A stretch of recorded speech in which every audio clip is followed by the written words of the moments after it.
আসসালামু আলাইকুম রহমতুল্লাহ।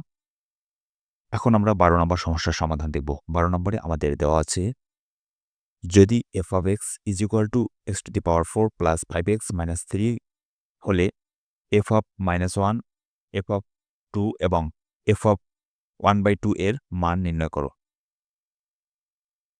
তো দেওয়া আছে f of x is equal to x to the power 4 plus 5x minus 3। এই x এর স্থানে আমরা প্রথমত x এর মান -1 বসাবো। এরপরে x এর স্থলে বসাবো 2, এরপরে বসাবো হাফ। ওকে? তো প্রথমত আমরা -1 বসাই নেই। তাহলে f of এই x এর জায়গায় লিখলাম -1 ইজ ইকুয়াল টু এখানে x টু দি পাওয়ার 4 আছে। ওকে?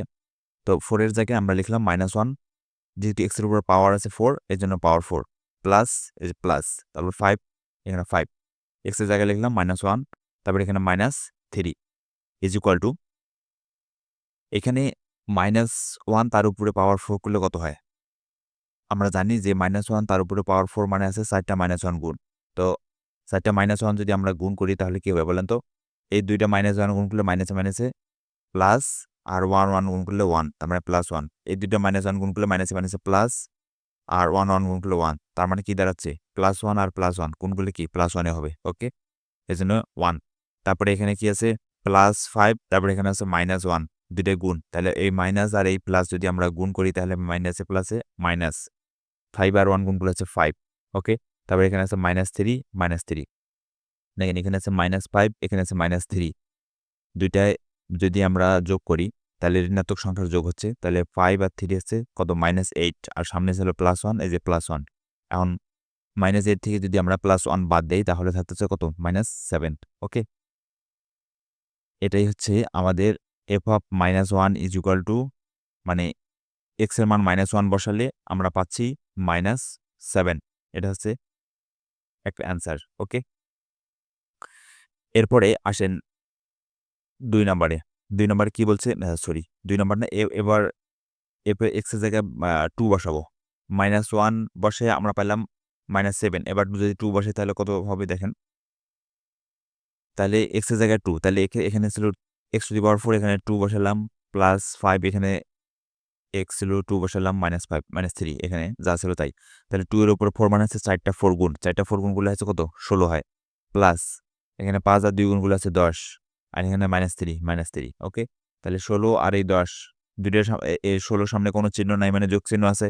আর ১০ এর সামনে তো যোগ চিহ্ন আছেই। তাহলে ২ টা যোগ করলে আছে তো ২৬ এখানে আছে -3 তাহলে ২৬ থেকে যদি এখন -3 বাদ দিই কত হয়? ২৩ হয়। তার মানে x এর মান 2 বসাইলে কত হয় ফলাফল? ২৩। এরপরে আমরা হাফ বসাবো। তাহলে f of half is equal to half তারপরে পাওয়ার 4 প্লাস 5 ইন্টু হাফ -3 তাহলে 1 এর উপরে পাওয়ার 4 করলে সেটা 1 এ হয়। 2 এর উপরে পাওয়ার 4 করলে সেটা কত হয়? 16 হয়। প্লাস 5 আর এই যে হাফ গুণ করলে আছে 5 উপরে আছে আর এই 1 টাও উপরে আছে। 5 আর 1 গুণ করলে 5 আর নিচে আছে 2 তাহলে 5/2 -3 ওকে? তাহলে এখানে নিচে আছে এখন কত? 16, 2 আর এই 3 নিচে কোনো কিছু নাই মানে 1 আছে। তার মানে আমরা 16, 2 আর 1 এর লসাগু করি। তাহলে 16, 2 আর 1 এর লসাগু করলে লসাগু কত পাবো? 16 ই পাবো। ঠিক আছে? এখন এই ১৬ দ্বারা এই লসাগু ১৬ কে ভাগ করি। তাহলে ভাগফল ১ ১৬ দ্বারা ১৬ কে ভাগ করলে ভাগফল 1 আর এই লব 1 গুণ করলে হচ্ছে কত?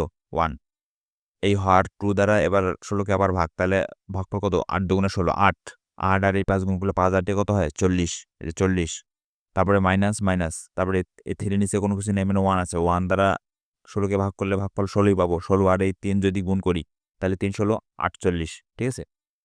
তাহলে এইখানে ৪০ এর সামনে আছে প্লাস, 1 এর সামনে কোনো চিহ্ন নাই মানে প্লাস। তাহলে ৪০ আর ১ ৪১ এখানে আছে -৪৮ তাহলে ৪৮ থেকে যদি ৪১ বাদ দেই তাহলে কত থাকে? তাহলে থাকতেছে আমাদের 7 যেহেতু ৪৮ বড় এর সামনে মাইনাস তার এজন্য মাইনাস এই মাইনাসটা আমরা সামনে লিখছি। 7 এর সামনে না লিখে এবার সামনে লিখছি। তাহলে 7/16 ঠিক আছে? তার মানে x এর জায়গায় হাফ বসাইয়া কত পাইলাম? -7/16 ওকে? তাহলে নির্ণয় মান f of -1 is equal to -7, f of 2 is equal to 23, f of half is equal to -7/16 এই হচ্ছে আমাদের ৩ টা অ্যান্সার। ওকে? আ এটা হচ্ছে আমাদের 12 নম্বর সমস্যার সমাধান।